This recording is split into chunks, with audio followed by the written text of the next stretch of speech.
है हमारे YouTube channel chemical engineering bye Indresh में। आज हम आप लोगों के लिए पेट्रोलियम रिफाइनिंग का क्वेश्चन सीरीज सेकंड लेके आया हूँ। चलते हैं अपने पहले क्वेश्चन की तरफ। अपना पहला क्वेश्चन है solvent used in Edeleanu process is. अभी इटलियानो प्रोसेस क्या होता है इससे हमें पता होना चाहिए। इटलियानो प्रोसेस होता है कोई अपना जो कैरोसिन है, कैरोसिन में जो एरोमेटिक कंटेंट प्रेजेंट होते हैं, एरोमेटिक कंपाउंड जो प्रेजेंट होते हैं उनको रिमूव करना।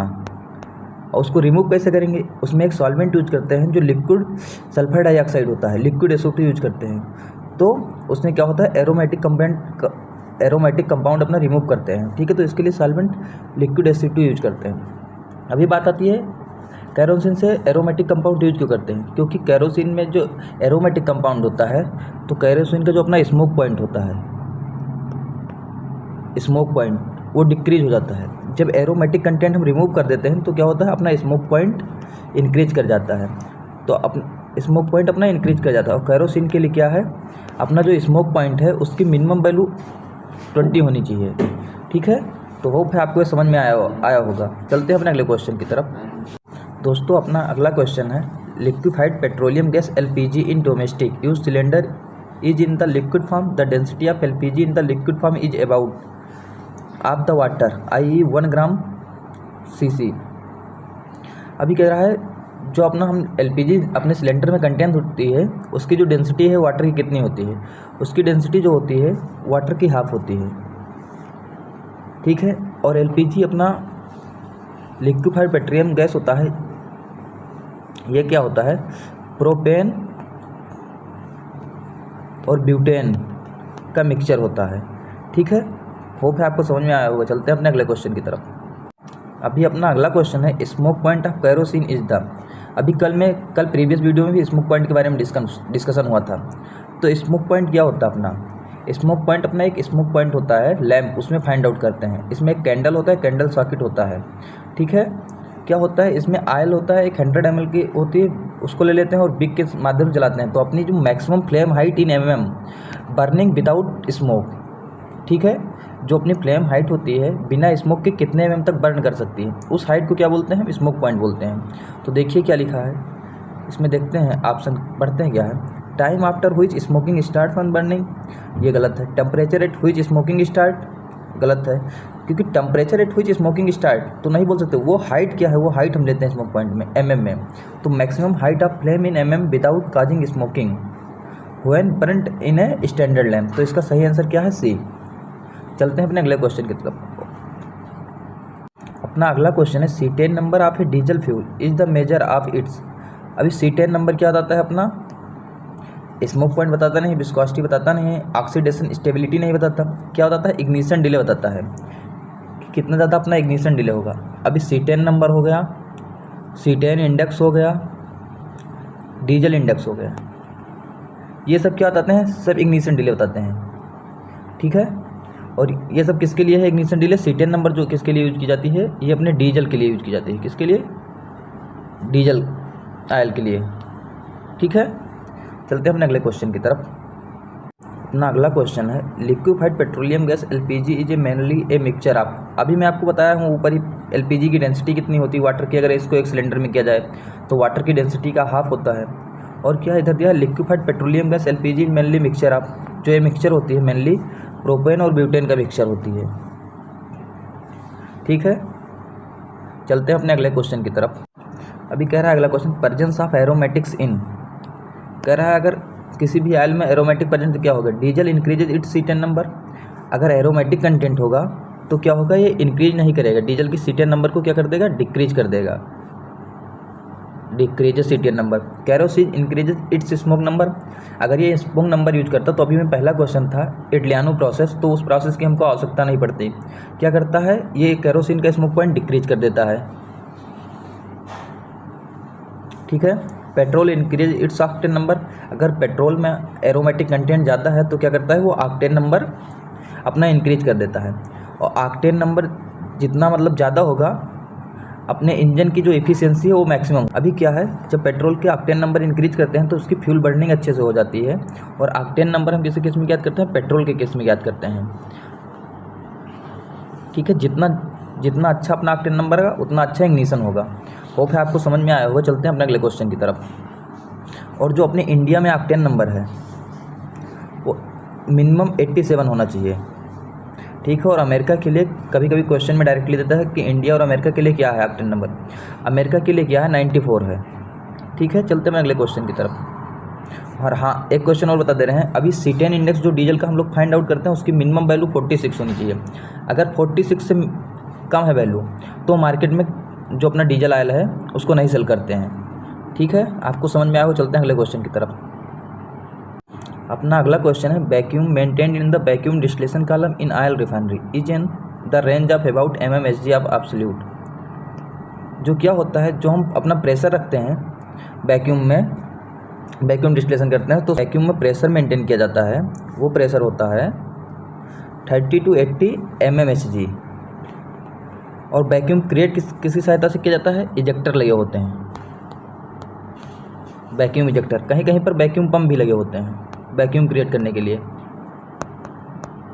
लेकिन जनरली अपना इजेक्टर ही, डिस्टिलेशन कॉलम के लिए इजेक्टर ही यूज किया जाता है, ठीक है। अभी क्या है, जो वैक्यूम का रेसिड्यू होता है उसे क्या बोलते हैं, डायरेक्टली पिछली बार के पेपर में पूछा गया था।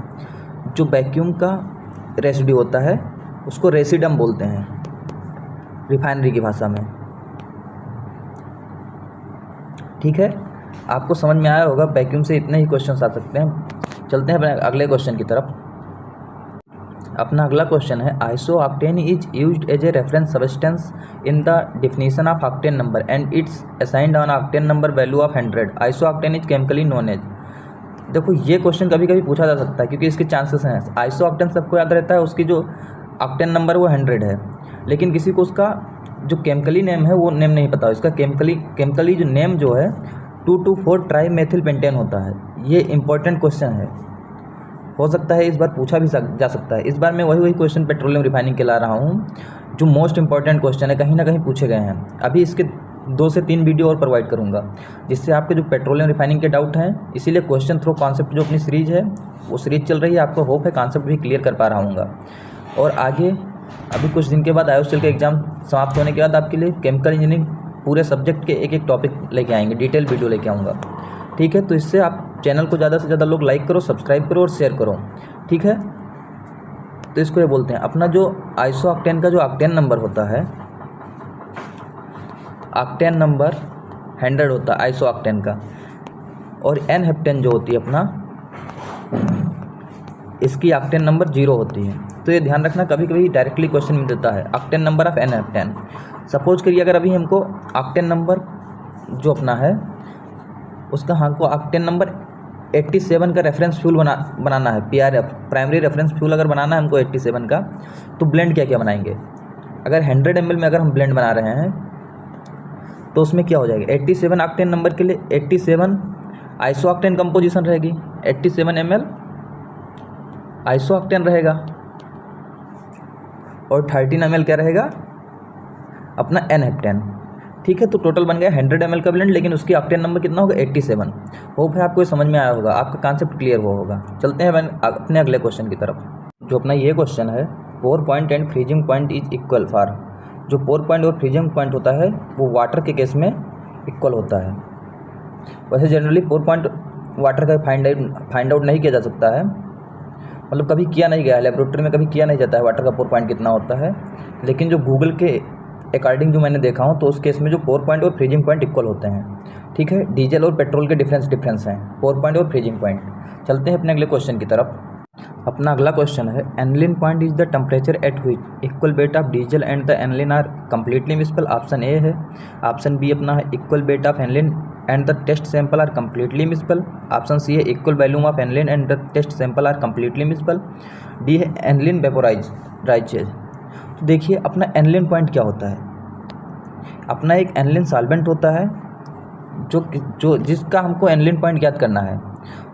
उसमें मतलब उस आयल में उसको मिक्स करते हैं, equal volume of aniline and equal volume of oil, दोनों का वैल्यूम सेम होगा, उसको मिक्स करते हैं। तो जिस लोएस्ट टेम्परेचर पर एनलिन और जो आयल है वो कम्प्लीटली मिक्स हो जाएंगे, उस टेम्परेचर को क्या बोल देंगे, एनलिन पॉइंट बोल देंगे। तो देखिए इसका सही आंसर क्या है, इसका सही answer equal volume of aniline and the test sample are completely miscible, ठीक है। जिस टेम्परेचर पे हो जाएंगे वो पॉइंट क्या कहलाएगा, एनिलीन पॉइंट कहलाएगा। अभी एनिलीन पॉइंट क्या होता है, जो अपना एनिलीन है, aniline highly soluble in aromatic content, aromatic compound, और less soluble in aliphatic compound.